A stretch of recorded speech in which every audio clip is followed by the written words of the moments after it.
Hi friends, ఈరోజు మనం పెసరట్టు ఎలా చేయాలనేది నేర్చుకున్నాం.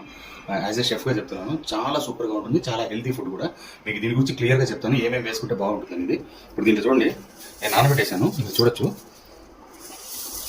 దీంట్లో వచ్చి కొద్దిగా పెసలు, కొంచెం బియ్యము, లైట్గా మెంతులు వేశానండి. మెంతులు మీ ఇష్టం, మీరు వేసుకుంటే వేసుకోవచ్చు, కాకపోతే లేదు. కానీ మెంతులు వేస్తే కలర్ చాలా బాగుంటుంది అనమాట.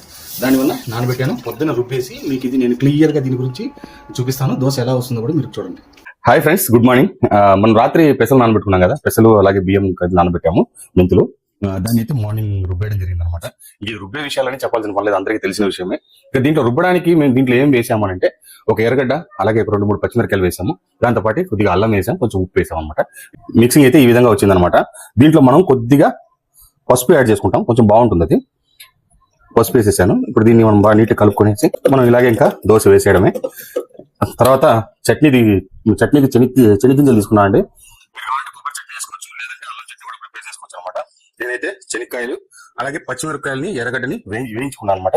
వేయించుకొని దీంట్లో వేసి రుబ్బుకుంటున్నాను, కాబట్టి ఇంకా కొంచెం టేస్టీగా ఉంటుంది అనమాట. బాగుంటుంది, దోశ కూడా బాగా వస్తుంది అనమాట. ఇంక చూడండి పెసరట్టు ఎంత బాగుందనేది.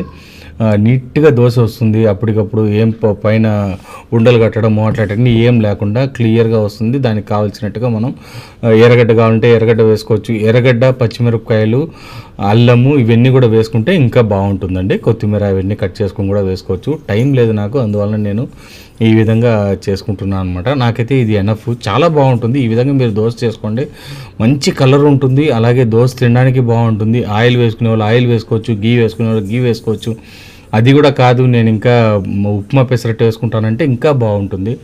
దోశ రిమూవ్ చేసేటప్పుడు దాని కలర్ చూడండి ఎంత బాగుందనేది, చాలా బాగా వస్తుందండి. రెడ్ కలర్లో ఆ మెంతులు ఆ రుచి బాగుంటుంది, అలాగే కలర్ కూడా తీసుకొస్తుంది. చూడండి కలర్ ఎంత బాగా వచ్చిందనేది, రెడ్ కలర్లో సూపర్గా వచ్చిందనమాట దోశ. మీరు తిని నేను క్లియర్గా ఎటుందని చెప్తాను మీకు.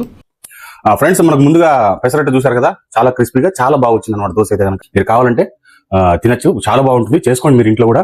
మీకు ఈ వీడియో నచ్చితే లైక్ చేసి, షేర్ చేసి, సబ్స్క్రైబ్ చేసుకోండి. అంతేకాకుండా మంచి ఫుడ్ తినండి, హెల్తీగా ఉండండి.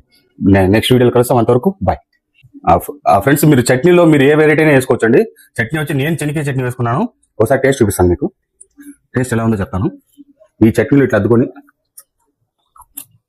చాలా సూపర్గా ఉంది. అదే మీరు పప్పుల చట్నీ వేసుకోవచ్చు, లేదంటే కొబ్బరి చట్నీ వేసుకోవచ్చు, అల్లం చట్నీ వేసుకోవచ్చు. అల్లం చట్నీ అయితే ఇంకా బాగుంటుంది పెసరట్టుకి. అది ఒకరోజు చేసే ఎట్లనే నేను మీకు వీడియోలో పెడతాను.